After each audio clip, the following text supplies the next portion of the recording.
When does the board assess whether there needs to be another type of board member?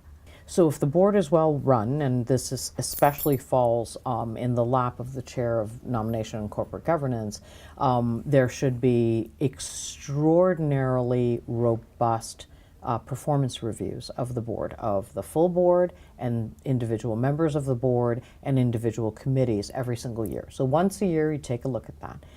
If you do it right, at the same time that you're looking at performance, then you also look at skill gap. And many boards have what we call a skill matrix. And you have your board members and you have the skills that you need according to the strategy that you have. And you have to redo that once in a while when you redo strategy. And you find out where the gaps are. And then take a look at that and say, okay, do we need to refresh our board? Do we need to turn over some of our board to be able to get some of those gaps that we don't have? Now, I will say that it's a hard discipline.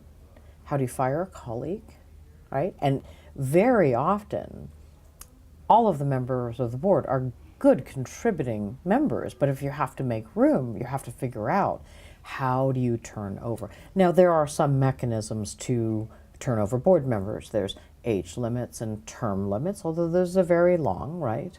And then there are natural governance guidelines. Many boards actually have a rule that if a board member changes their day job, they get another job, or they leave their company or whatever, they actually have to resign, and then the board can either accept or reject that resignation. That there's opportunities to create movement, but they're fewer and farther between.